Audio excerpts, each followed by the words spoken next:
এবারে লাগাই দাও কষ্ট নাই হ্যাঁ এটা লাগাই দাও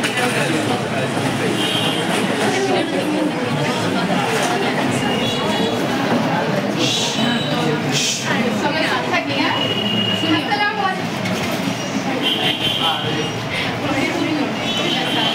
hello hello hello mic off আরে ওইটা বন্ধ হয়ে গেছে এই দরজা আটকা লাগবে না আচ্ছা দরজা খোলা রাখো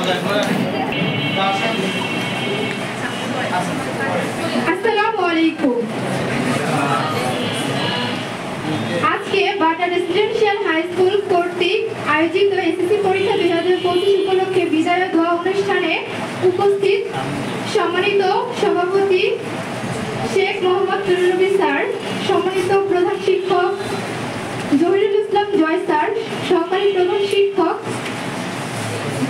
একেএম জাহিদ তিতুমির এবং অন্যান্য শিক্ষকবৃন্দ ও আমার সহপাঠী ও আমার সুধীজন সবাইকে জানাই আমার শ্রদ্ধা ও ভালোবাসা। যেতে হবে বহুদূর, তাই এই ছেঁড়া বাঁধন। বিরহ ব্যথাতর মনে রয়েছে হাসি আর কাঁদন।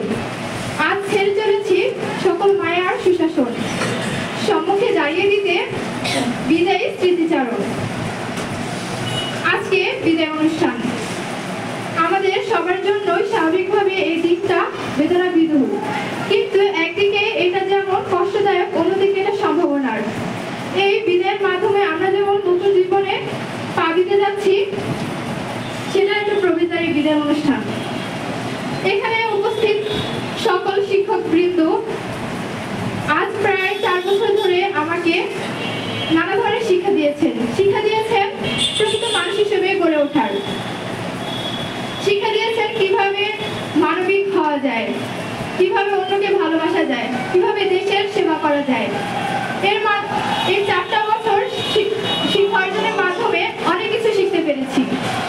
তারা আমাদেরকে প্রকৃত অর্থে মানুষ হিসেবে গড়ে তুলছে। তারা যদি আমাদের পাশে আমাদের পিতার মতো করে না থাকতো, আমাদেরকে যদি আগিয়ে না রাখতো, তাহলে আমরা এই পর্যন্ত আসতে পারতাম না।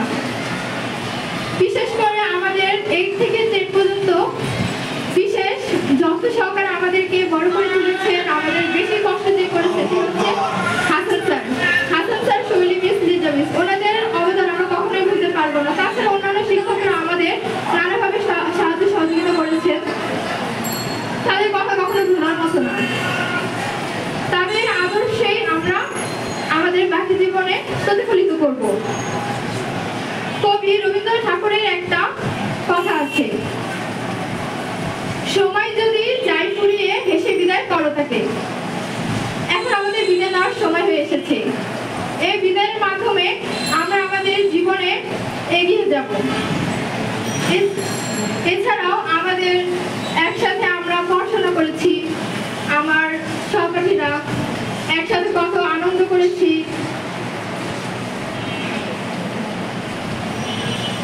একসাথে ঘুরতে যাওয়া, একসাথে মারামারি করা, এক একজনকে এক এক নামে ডাকা, সবাই একসাথে খেতে যাওয়া, কত স্মৃতি আছে আমাদের সাথে। এছাড়া আমি যদিও ছেলেদের সাথে সবসময় ঝগড়া করতাম, ওরা আমাকে এখন শত্রু মনে করে, কিন্তু বন্ধু সবসময় বন্ধুই হয়। আমার কারোর প্রতি কোনো অভিযোগ বা কোনো শত্রুতা নেই, এখানে সবাই আমার বন্ধু। আমি সবাইকে আমার বন্ধুই মনে করি। হ্যাঁ, আগামী দিনগুলোতে হয়তো আর আমি এখানে আর আসতে পারবো না, অতীতে দিনগুলো আমি আর ফিরে আসতে পারবো না, কিন্তু এইগুলোর স্মৃতি, এই সোনালী দিনের স্মৃতিগুলো আমার জীবনে আজীবন থেকে যাবে। তো আমি আমার বক্তব্য শেষ করছি কবি কুমুদ রঞ্জন মল্লিকের শেষ 2টি চরণ দিয়ে। হয়তো আমার এ পথে আর আশা হবে না,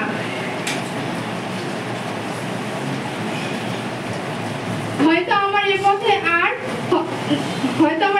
হবে না কো আশা, দুয়ারে যায় গোপন করে মনের ভালোবাসা। সবাইকে ধন্যবাদ।